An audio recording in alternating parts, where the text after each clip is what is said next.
One of the most common misconceptions in meditation when we start this practice is that we need to calm the mind. We need to have a blank mind or no thoughts. And that seems to be the goal of meditation, that we have to achieve this state of no mind, of having no thoughts. And we find the polar opposite of that, because when we simply close our eyes and become aware of our inner world, there is a turmoil. There is all kinds of random thoughts and stories, and we see an interaction of what we like and we don't like, and it becomes a very confusing state. And right away we get discouraged from meditating because we say, I don't know how to meditate. I don't know how to calm my mind. And so calming the mind becomes a sort of paradox, because when I try it, it becomes impossible. And also, I realized that no matter how much I try, even if you have been trying to meditate consistently and discipline for years, you'll find that your mind never shuts up. It just continues to go on and on and on. So as long as we have a misconception around what calming the mind is, what having a still mind is, no matter how long we try, no matter how many times we attempt to meditate, we're going to feel frustrated. So what does it really mean to calm the mind? What does it mean to be in the stillness of ourselves? Well, it's definitely not the mind, because the mind consists of thoughts, of memory, stories, emotions arise from this interaction between what we think we are and the thoughts that are arising. And so mind, in the general sense, includes even the body. And we see that this is restless.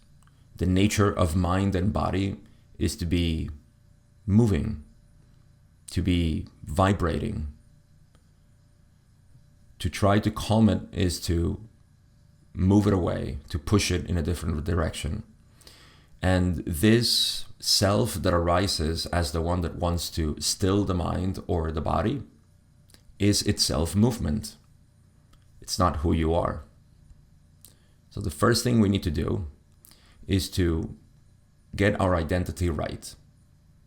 If we want to have a still mind, then we need to know who is the one that wants to still the mind. And if we continuously investigate this and see that the one that arises that wants to still the mind is just another thought, then we know that that's not who we are. So the mere intention to wanting to calm the mind is itself movement.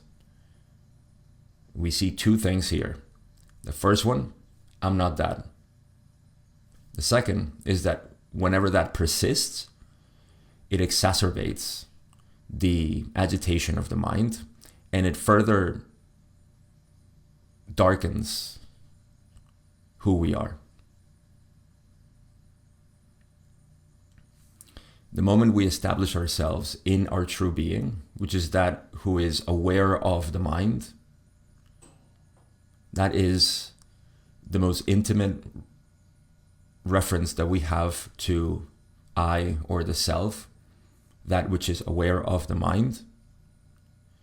Then we begin to see that our nature is actually emptiness, is devoid of any qualities. Thoughts appear within us and they disappear within us. This is a great discovery, because we have solved the two problems. One, the self that is arising, trying to calm the mind, is resolved. I am not that. I am this space in which everything appears. And this space has no limitations, no boundaries, no preferences. It has no qualities.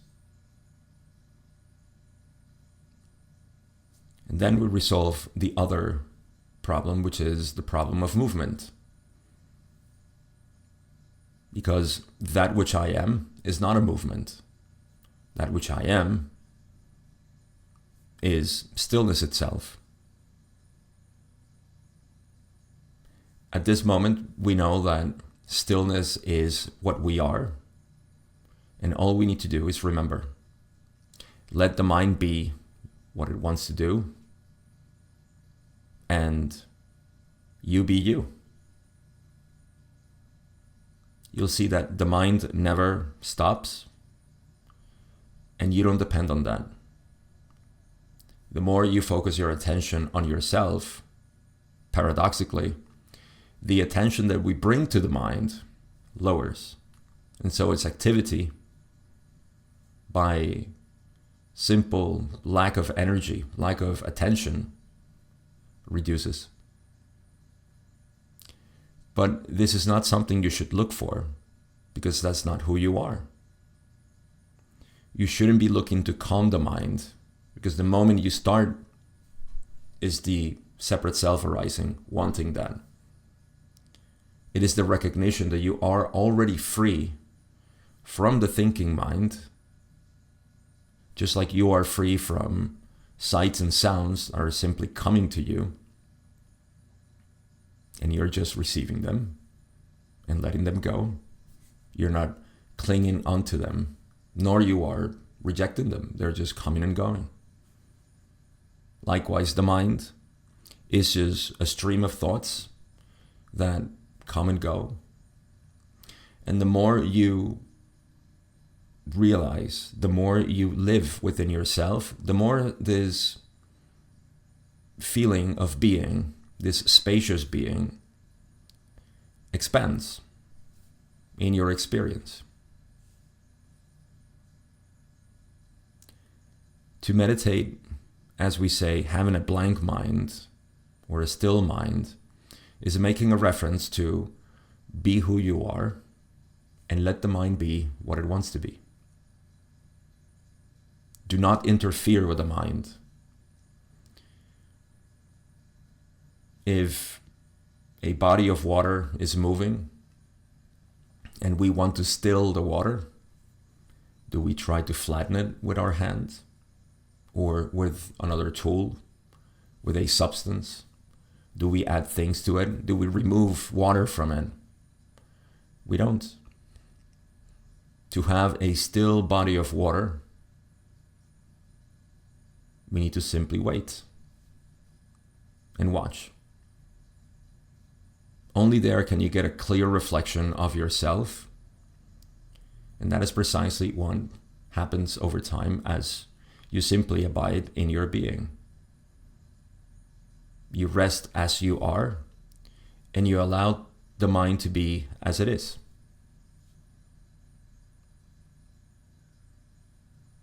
And this allowing is not something that you do either. It is simply what you are. You are the allowance of this. Just like to see sights, you don't force your eye. You simply relax your eye. No focusing actually increases the amount of light that you get. Likewise here. Simply allow everything to be by being yourself and not interfering with the mind. Many of the thoughts that are coming up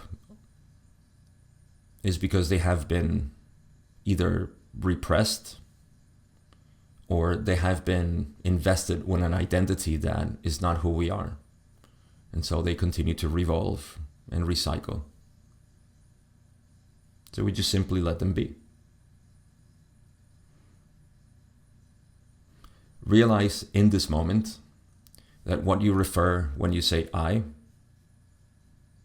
is this spacious awareness. Don't give it any name. Don't give it a quality. Don't let memory try to describe it. Just stay with the pure experience of awareness. that which you refer to when you say I, before it is qualified by anything else, by any thought, by any memory, by any image of ourselves. Just the pure experience of I.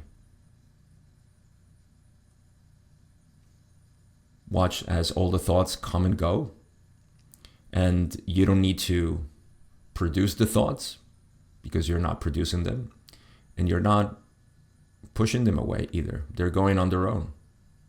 Watch them come and go, and be ever more interested in what you call I. What do you mean when you say I? Keep going back to that,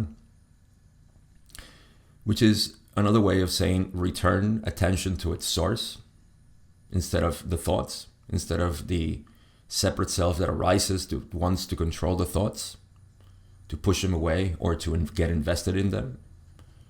Just return that attention. It's nothing else but attention, or a tendency to identify with a character in the narrative that the thoughts produce.